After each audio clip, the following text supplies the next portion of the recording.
Hola, buenos días. Hoy voy a hacer la presentación sobre mi tarea de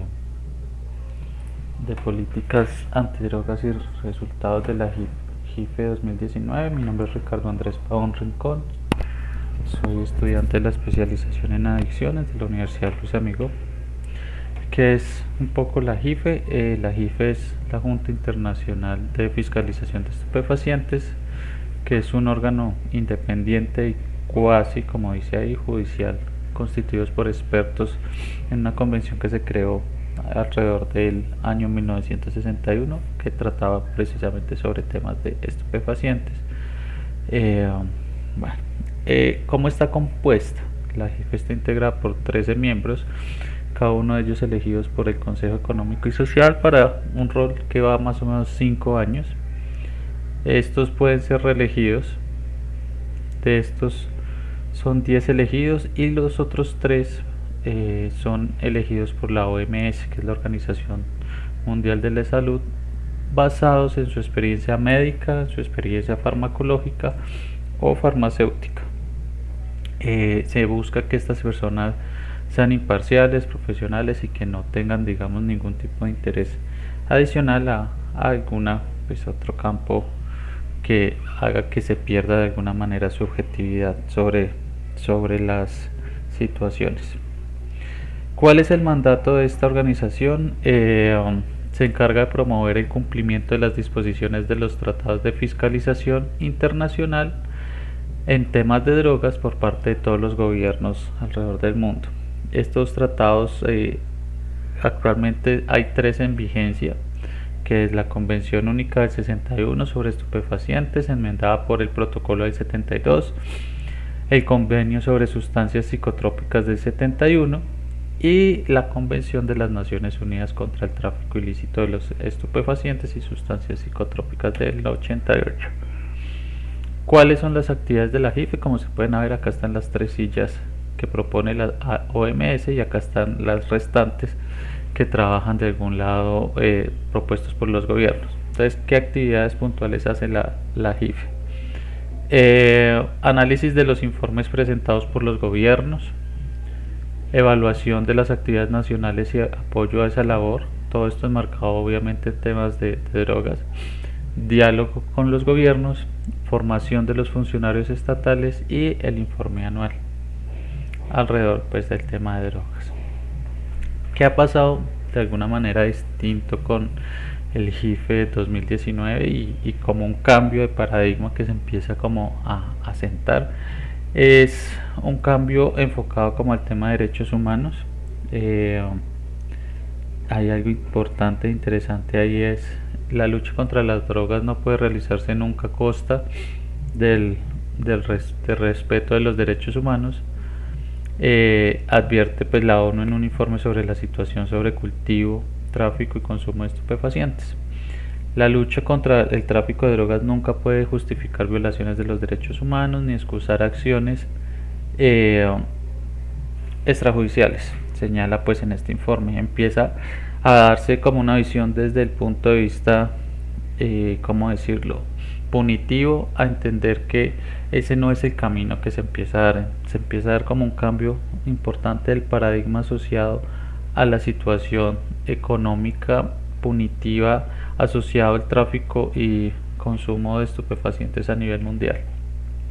Dentro de eso también se habla de algo importante donde toca empezar a trabajar, y es sobre el modelo de vulnerabilidad, y es como entender un poco cuáles son las estrategias que se tienen que trabajar a nivel de gobiernos, de estados, para la disminución de los consumos. Acá hay como un análisis de cómo está caracterizado. Acá están las características personales, las creencias y actitudes, intenciones y comportamientos, pero no se puede olvidar que esas características personales están enmarcadas en dos contextos mucho más grandes que solo el individuo, que son el macroentorno, que es relacionado con temas de pobreza, entorno social, entorno físico, dependiendo incluso del país, de la situación donde haya nacido, y los microentornos, familia, compañeros, escuela, lugar de trabajo, que es un poco más el entorno donde está el individuo de forma más cercana.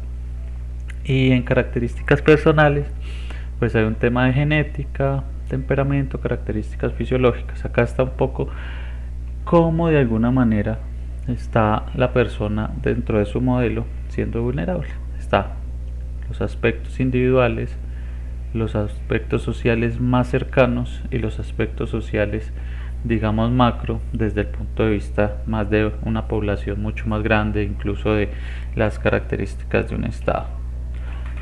Que también propone el documento es dónde podemos nosotros atacar, dónde podemos trabajar.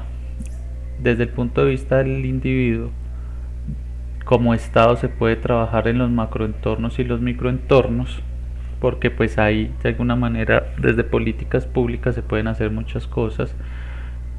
Adicional, se puede trabajar mucho sobre el individuo en temas de habilidades sociales y cognitivas que van a permitir mejorar el comportamiento, que al final redundan creencias y actitudes que pueden ayudarlo a afrontar.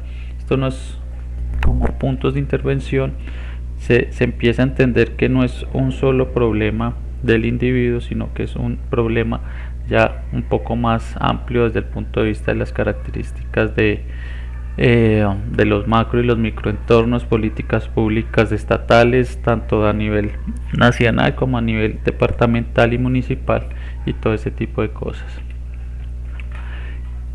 ¿Qué recomendaciones o qué es un resumen de las estrategias dependiendo del periodo donde está la persona?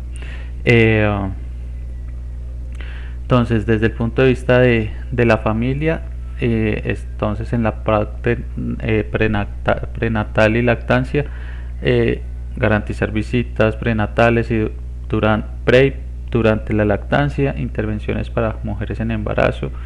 En primera infancia pues no se trabaja mucho. En segunda infancia y primera adolescencia, habilidades parentales, un poco para que sean los padres los que aboguen un poco en el desarrollo de ciertas cosas. En la escuela, en primera infancia, educación en la primera escuela. Segunda infancia, enseñanza de aptitudes personales, gestión del aula, políticas contra el abandono, educación preventiva según competencia e influencia social, atención a vulnerabilidades personales.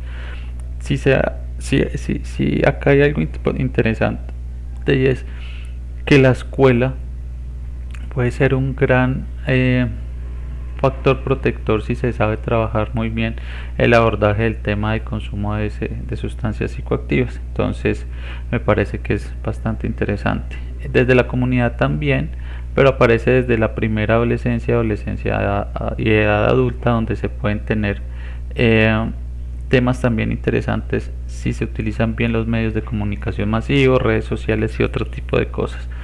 Y el sector salud ya empieza a trabajar temas de atención a trastornos de salud mental y temas desde la segunda y primera adolescencia hasta la edad adulta. ¿Cuáles han sido como las recomendaciones y conclusiones del GIFE 2019?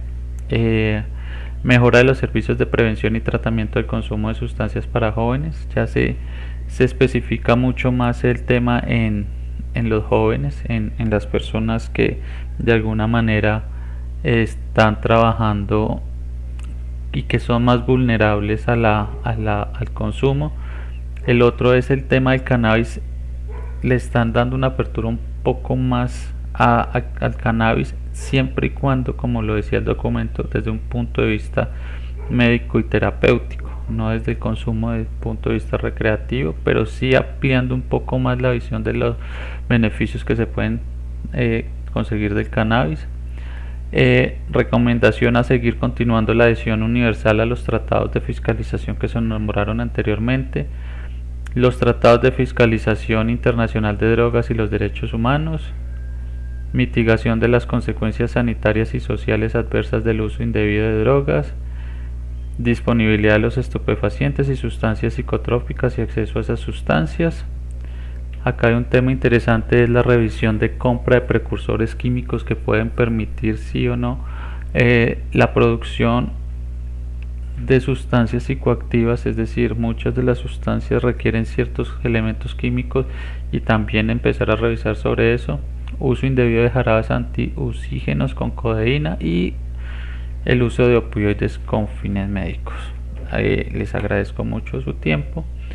Esa fue la presentación realizada.